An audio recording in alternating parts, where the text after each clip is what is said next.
I need to start by telling you something about my brother Danny before any of this makes sense. He is 12 years old.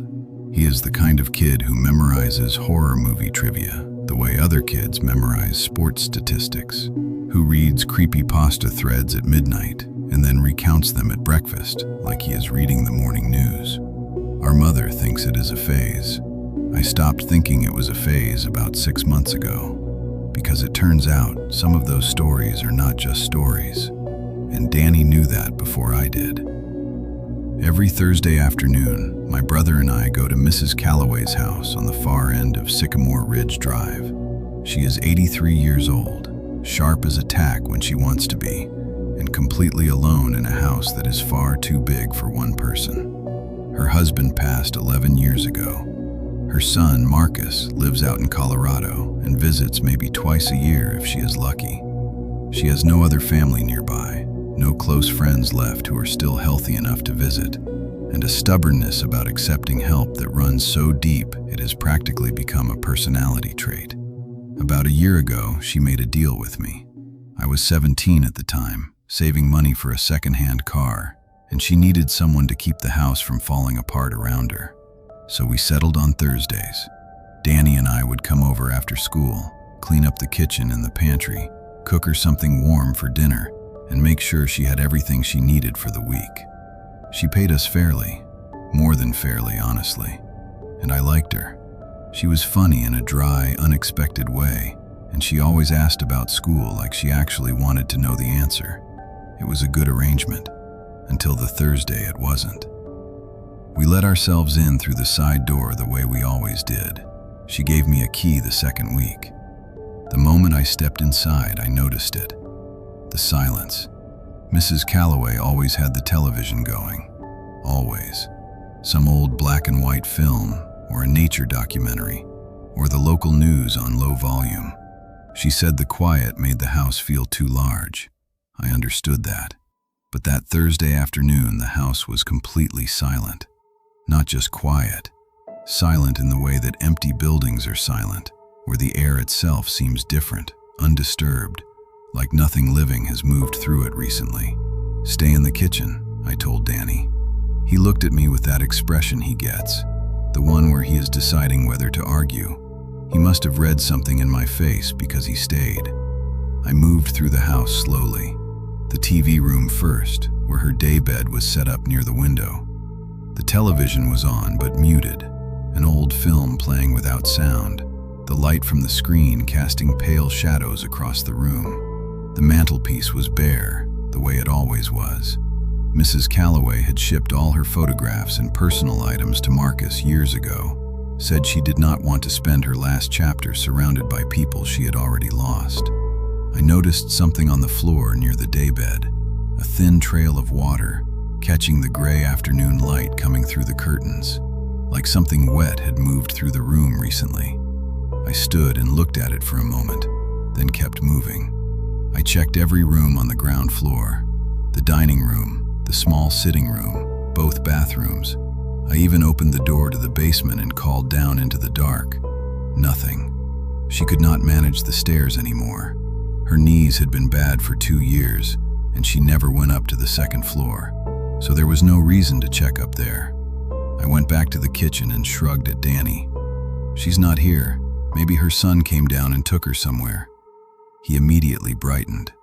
"So we can go home?" "Probably." I pulled out my phone and tried Marcus's number. It rang 3 times and went to voicemail. I left a message, told him we had come by and his mother did not seem to be home, asked him to call me back when he could. I was standing in the kitchen debating whether to just leave when it came from upstairs. The smallest sound, somewhere between a moan and a wheeze, thin and reedy, like air being pressed through something narrow. Danny and I looked at each other. I walked to the bottom of the stairs and gripped the banister and looked up into the dark of the second floor. "Mrs. Calloway?" I called. Silence. Then, my name, except she said it the way someone says a word in a foreign language they are not sure they are pronouncing correctly. Slow, tentative, like she was feeling out the shape of it.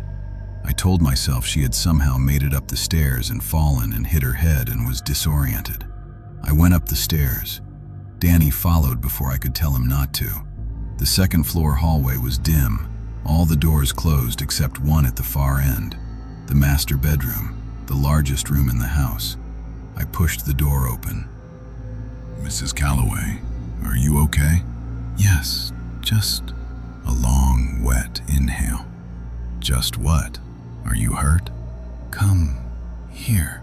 Every nerve in my body fired at once. Mrs. Calloway did not speak like that. She was direct and specific and unsentimental. If she had hurt herself, she would have said exactly where and how. She would have told me precisely what she needed. She would not have said, "Come here," in that slow, stretching way, like someone reading from a script they had only just been given. I took a few steps into the room anyway. I do not know why. Something about being 19 years old and trained your whole life to respond when an elderly person calls for help. Some responses are deeper than fear. "What's wrong?" I asked again, keeping my voice level. "Talk to me." "Do you?" She drew in a long breath that sounded like fabric tearing. "No. What?" I stepped closer. My hand was already moving toward my phone. "It feels like..." "To die, Sarah?" I stopped moving. The voice had shifted in that final word. Not dramatically, just slightly, the way a recording sounds different from the real thing. A half-second delay between the intention and the sound. Like something producing the right noise without fully understanding what the noise was for. I grabbed Danny's arm and pulled him out of the room. I did not run. I walked fast, back down the hallway, down the stairs, through the house, toward the kitchen. I was already unlocking my phone. Behind us, I heard the bed creak as whatever was on it sat up. I was pulling Danny toward the back door when I heard her voice, the real one, from the downstairs bathroom. "Sarah!" I stopped so hard Danny walked into me. "Mrs. Calloway?" "That thing upstairs." Her voice was shaking but coherent, present, specific. "It is not me." I got to the bathroom in 4 steps, pulled Danny in behind me and locked the door. I could already hear footsteps on the stairs, slow and even, not rushed, as if whatever was coming down had all the time in the world. "Mrs. Calloway, where are you?" "The tub, behind the curtain." I did not want to move. I stepped to the bathtub and pulled the curtain back a few inches. She was sitting in the empty tub in her house dress, knees drawn up, arms wrapped around herself. Her eyes were sharp and clear and terrified. "Are you hurt?" "No." I stayed very still. I do not think it realized I was in here. She grabbed my wrist with a grip that surprised me. "It can copy voices, Sarah. I heard it using mine from upstairs. I was not sure it was really you at the door." The footsteps reached the bottom of the stairs. My hands were shaking so badly I nearly dropped my phone dialing 911. I told them there was an intruder, gave them the address, told them we were locked in the bathroom and could not get out. The operator told me to stay on the line. I told her I would, and then I did not, because Danny was pulling my sleeve and whispering something I could not hear. "What?" I whispered. He pulled me close, his mouth near my ear, the footsteps now in the hallway just outside the door. "How does it know what she looks like?" I stared at him. "She said she stayed quiet. She said she does not think it found her." His voice was barely air. "So if it never saw her, how did it know what she looked like?" The footsteps stopped outside the bathroom door. I turned slowly and looked at the shower curtain. Mrs. Calloway's voice came from the other side of it. Soft, almost gentle.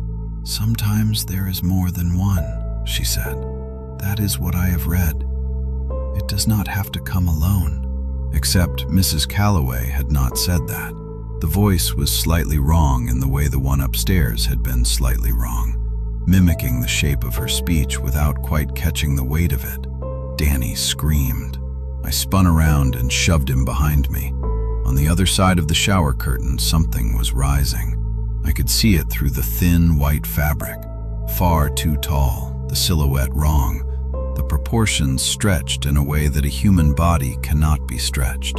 White hair cresting the curtain rod, a pale forehead, and then eyes, completely black. No iris, no white, just dark, flat, depthless black. It curled its fingers over the curtain rod. Long fingers, too many knuckles, and when it smiled at us from above the curtain, its teeth were not human teeth.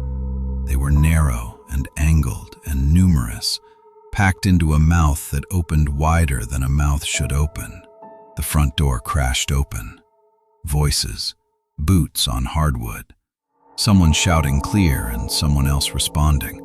A single gunshot that I felt in my chest before I heard it. Something on the other side of the shower curtain made a sound I have no word for. Not a scream, not an animal noise, but something in between that dropped in pitch and then cut off completely. I unlocked the bathroom door and pushed Danny out ahead of me, screaming that there was another one in the bathroom. 2 officers went in. I heard a second shot, and silence. They found Mrs. Calloway's body in the drainage canal behind the development, concealed under the surface, weighted down with stones. The medical examiner said she had been dead since the previous evening, which meant whatever had been in her home had been there since before we arrived, had been sitting in that house, learning the shape of her, practicing the sound of her voice. The police report cited 2 intruders, neutralized on scene. No further details were released publicly. I know what I saw in that bathroom. I know what I saw above that curtain rod. No intruder looks like that. Mrs. Calloway did not have long left regardless. Her doctor had told her 6 months earlier that her heart was failing and that there was not much to be done about it at her age. She knew. She had mentioned it to me once, quietly, while we were cooking, in that unsentimental way she had about everything. I tried to hold on to that. I tried to tell myself that she was on her way out anyway, and that whatever those things were, they had simply come too early, and that she had not suffered, and that it was over. I almost managed to believe it. What I could not manage to believe, what kept me awake and staring at the ceiling for weeks afterward, was what Danny had said in that bathroom. Sometimes there is more than one, and why it mattered. Because I had been the one shielding Danny in that bathroom. I had stepped in front of him. I had put myself between him and those things, fully prepared for that to be the last decision I ever made, which means I was the one who almost died, which means I was the one generating that energy, whatever draws them, whatever pulls them in, that particular frequency they are attracted to. Danny told me about them afterward, in more detail than I wanted. He said they are called death mimics by the communities that track them, though nobody knows their real name or what they actually are. He said they are drawn to the dying, but not only the dying, sometimes the almost dying. Sometimes someone standing close enough to death's edge that they register the same way. He said once one finds you, it does not always stop. I told him that was just a story. He looked at me the way 12-year-olds look at you when they know something you do not. 3 weeks after it happened, I went for a walk. I needed air and movement, and I was tired of sitting in the house convincing myself I was fine. There is a pond at the far end of our neighborhood, ringed with oak trees and a paved walking path. I used to go there all the time. I had not been back since. It was a clear night. The water was still, the surface flat and dark and mirror-like in the way calm water is at night. I walked the near side of the path with my hands in my pockets, watching the reflection of the sky. That is when I noticed her, on the far bank, moving when I moved, stopping when I stopped. A woman, roughly my height, roughly my build, long dark hair like mine. Her face was too far away and the light was too low to see clearly, but she was keeping perfect pace with me on the opposite side of the water. And when I stopped and stared across at her, she stopped and stared back. I stood there for a long moment. Then I looked away and kept walking and did not look back until I reached the end of the path. When I finally turned around, the far bank was empty, but the water was not still anymore.